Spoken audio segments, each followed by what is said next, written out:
Hebrews chapter 1 declares Jesus Christ as God's final revelation, fulfilling the prophecies of the Old Testament prophets. The Son is the radiance of God's glory and the exact representation of his being. Reveals that Jesus perfectly manifests God's essence. He fulfilled prophecies such as Isaiah chapter 7:14's virgin birth, Micah chapter 5:2's Bethlehem birthplace, and Psalm chapter 22:16-18's crucifixion details. Through Jesus, God fully expressed his love and salvation, showcasing his deep desire to walk with humanity. Jesus, superior to angels, accomplished perfect atonement for us on the cross, revealing God's ultimate plan and heart for reconciliation. Hebrews chapter 2 emphasizes that Jesus humbled himself below angels to save humanity. He fulfilled prophecies like Isaiah chapter 53:5-6, a suffering servant, and Psalm chapter 22:1's crucifixion. He suffered death, so that by the grace of God, he might taste death for everyone. Describes Jesus bearing humanity's sins and defeating death's power. Through suffering, he shared in human experiences to liberate us from the fear of death. This reflects God's boundless grace and love, as he desires us to walk free from sin and death through Jesus. Jesus, the pioneer of salvation, made us children of God, and invites us into a life of hope and freedom. Hebrews chapter 3 compares Moses and Jesus, highlighting the importance of faith. While Moses was faithful as a servant in God's house, Jesus is superior as the son overseeing the house.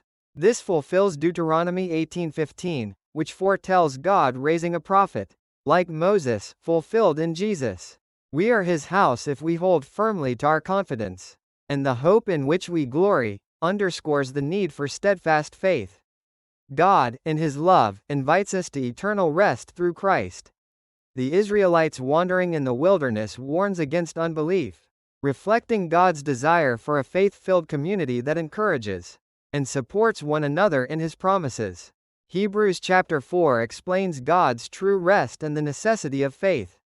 The Israelites' failure to enter Canaan, as seen in Numbers 14, was due to disobedience and unbelief. True rest, however, is not a place but a deep communion with God. There remains, then, a Sabbath rest for the people of God. Assures us that the rest from Genesis chapter 2 is still available to believers. God's word is living, piercing our hearts, and Jesus, our high priest, leads us boldly to the throne of grace. This reflects God's desire to be with us, inviting us through faith to experience his eternal rest and peace. Hebrews chapter 5 highlights the superiority and eternal nature of Jesus, Christ's role as high priest. Following the order of Melchizedek, this role fulfills the prophecy from Genesis chapter 14, where Abraham worshipped Melchizedek. Although he was a son, he learned obedience from what he suffered. Reflects Jesus experiencing human suffering to model obedience. God, understanding our weaknesses, provided Jesus as a perfect mediator. This demonstrates God's love, calling believers to mature faith, follow Christ, and receive eternal life. Jesus' priesthood is both superior and everlasting, inviting all to rely on him completely. Hebrews chapter 6 urges believers to move beyond elementary teachings toward maturity in faith. Abraham's story, as seen in Genesis chapter 22:17-18, demonstrates faith's reward through patient trust in God's promises. We have this hope as an anchor for the soul, firm and secure.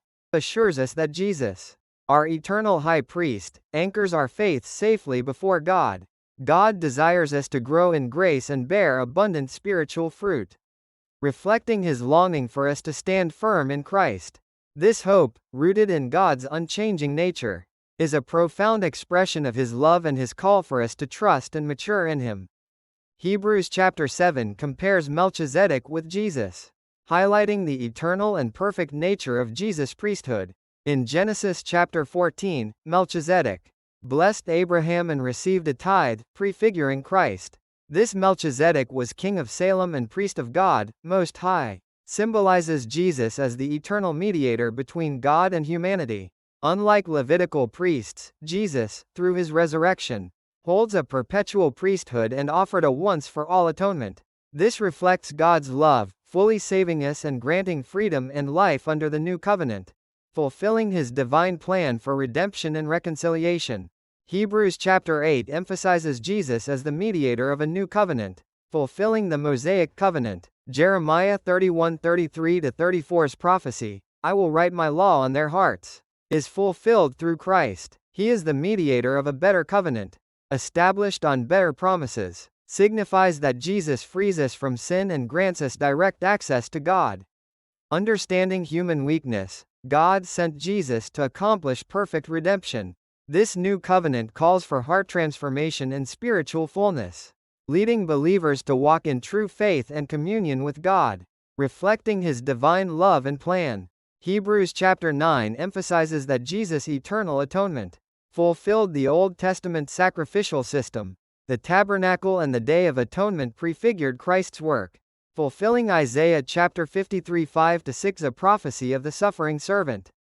Christ came as high priest of the good things that are now already here. It reveals that Jesus entered the heavenly sanctuary with his blood to accomplish once for all atonement. God's heart is shown in his desire for us to be forever cleansed and draw near to him. Jesus' sacrifice purifies our consciences, offering us new and eternal hope through his perfect redemption. Hebrews chapter 10 emphasizes that Jesus' once for all sacrifice atones for humanity's sins eternally and urges perseverance in faith. Psalm chapter 46:8's words, "Sacrifice and offering you did not desire," prefigure Christ's fulfillment of God's will. We have been made holy through the sacrifice of the body of Jesus Christ, once for all, reveals the completeness of redemption. God desires us to live righteously through faith in Christ, and to encourage one another to steadfastly hold on to hope. This reflects his deep desire for us to stand firm in grace, and build a faith community bound by love and unwavering trust in his promises. Hebrews chapter 11 highlights the essence of faith and the deeds of the forefathers, underscoring its importance. Abraham's faith, seen in Genesis chapter 12 1-4, led him to obey God's call to leave his homeland for the promised land. Now faith is confidence in what we hope for, and assurance about what we do not see. Illustrates that faith involves trusting God's promises and acting upon them. God desires our faith to manifest in every area of life, as exemplified by the forefathers who demonstrated faith through action. God delighted in their faith and rewarded them, inspiring us to live with unwavering trust and conviction. Hebrews chapter 12 explains how God matures us through the race of faith and his loving discipline. Isaiah chapter 40:31, "Those who hope in the Lord will renew their strength," prefigures the source of endurance for our faith journey. Let us throw off everything that hinders and the sin that so easily entangles, and let us run with perseverance the race marked out for us. Encourages focus on Christ as we run our race. God's discipline shapes us for holiness, demonstrating his deep love. He desires to lead us to the peace and joy of Mount Zion, grounded in the hope of his eternal promise.